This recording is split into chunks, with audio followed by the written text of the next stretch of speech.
We're here today at Aerostar Aircraft in Coeur, Idaho. This will be the first of a series of conversations with Jim Christy at Aerostar. And to start off with, a lot of you have been wondering what's going on with 1-4 Victor Mike. And here it is, and a few comments will be made, and we'll do probably 3 or 4 different videos on this. But the airplane is for sale. So just kind of in general, looking around at the airframe and the airplane itself, it seems pretty good.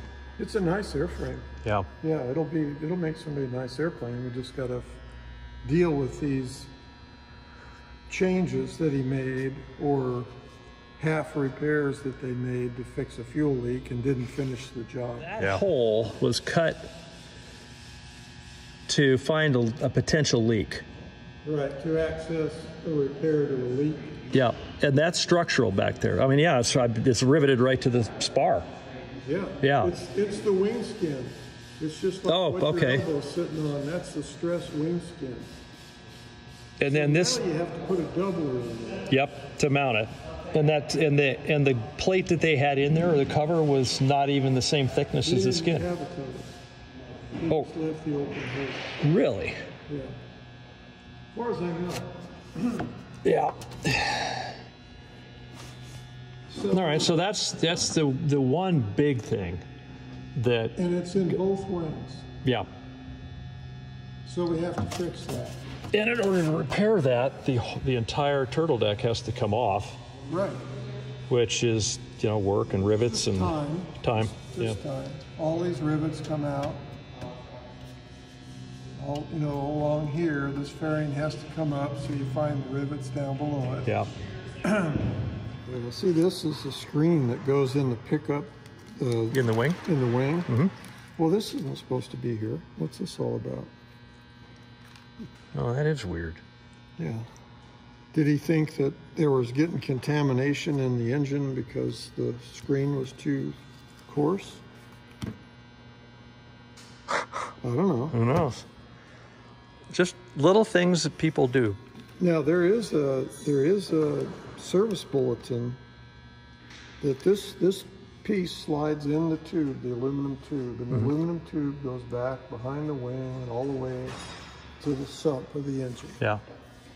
Well, if you have any water in the wing, it can accumulate in one of these little squares between the stainless steel and the aluminum tube. And you can get some dissimilar metal corrosion then on the tube. Okay. And it can corrode a pinhole through the tube. Yep. And when it does that, it starts leaking fuel, and it's hard to tell where it's coming from. And I think that they might have had a pinhole in that aluminum tube, but they cut the access holes in the wing because they thought it was somewhere else. That explains it. Let's say right there, another little thing that he did, that the owner did, Virgil Morgan, is there was a service letter for a 601 Aerostar, a non-pressurized airplane, and it had this alternate air door.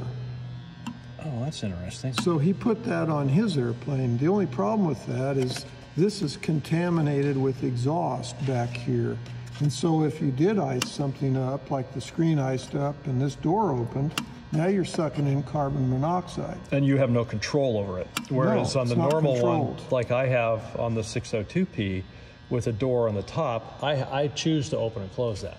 So you're gonna know when you're getting carbon monoxide, and then you're gonna turn off the bleed air. Right, and that's why the manual says that if you're opening the bleed air due to, I'll call that extreme impact ice back there, you got to depressurize. Right. So this airplane it shouldn't have that there. And it shouldn't be flying in known icing because it doesn't have an alternate air door. Yeah. And that alternate air door is fine for a 601 that's not pressurized. But it's a problem on a 601P. Now, what are we going to do about it? Well, I think we can take this air box off and make an aluminum patch and patch it. But there's 4 of them. Yeah. So that's you got 4 times. Right. Now I know that the other one of these boxes. Oh, let's see, where is it up front? Or no, it's one of these is cracked. Okay. Yeah. So it's got to get fixed anyway. You know, it's interesting because, you know, when as much as I have been inside this airplane, I did not notice that because I wasn't looking for it. Yeah. But we ended up taking those off, setting them aside so that I could get to the turbo, to the clean side of the turbo, or the cool side of the turbo, and free it up. Yeah. Yeah. Yep. Yeah, it's just a matter of experience. You've never seen that before, and your eye goes right to it. You say, "What's this all about?" Yep. Well, there's paperwork in there to put them on, but it's the wrong thing to do on this pressurized airplane. It's okay on the unpressurized. Now, this was something that. Come on, snap back in there. If you push down on that lever, see what I'm doing? Yep. That's what caused Muhammad to lose the. He pushed down on the lever. He pushed down on the lever, and so that's how you. That's not the U2A. This is what does this have on it? A1A5s or the S1A5s? I think these are S1A5s. Okay. And that was something that I hadn't thought about, but that's what we figured out. And there's enough pressure in the crankcase to pop that off, and then we dumped a whole bunch of oil. Now, somewhere in here, there is a number that tells us whether these are heavy cases or not. And maybe it's the other side. It's on the backbone.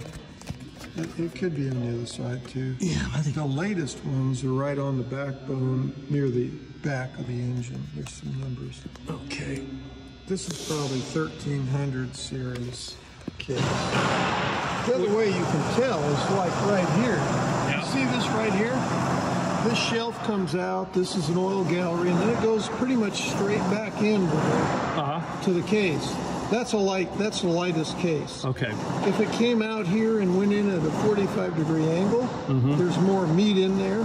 That's like a AA1A5 case. Okay. And you can see here, this big hole is not there on a heavier case. Interesting. That's a pretty, the best thing is the oil gallery and the shape of it. If it comes out flat, curves and goes back in, that's a lighter one. that's a lighter case. And how, you know, there's people talk about, you know, the lighter cases, it's not if they're going to crack, it's when. Is that really true? Or No. is it, okay. No, it's a rare occurrence when the case cracks, and it really, on these low compression engines, they have a lower peak pressure in the cylinder. So they're not producing a lot more force. The peak pressures are lower. The pressure might last longer, but it's not a big spike in pressure. So I've seen 601P cases crack with just 601P engines. Okay. 290 horsepower, and they generally crack right in here. And when they crack, they start pumping oil out, and that's when you notice, hey, there's something wrong, and start looking, and it's back between number 4 and number 6 cylinder. Okay, well, it tells you where to look, but anyway, that's not a normal occurrence. No. Okay, so somebody shouldn't be, obviously there's some perceived value, but somebody really shouldn't be scared or scared away from having a light case engine. I wouldn't think so. These engines were overhauled 24 years ago and 700 hours ago. Okay. They're not cracked. Nope. And then the... and they already went 1,800 hours. Yeah. Now they've gone another 700 hours. And that was, wasn't that before the 700 conversion? No, this is a 700 conversion. Yeah, but I thought the 1,600 before it was converted. Okay, but I thought these engines only had about 150 hours on them. No, they're 750. 750. Okay. Well, that's still relatively low time. Close to mid-time. Yeah.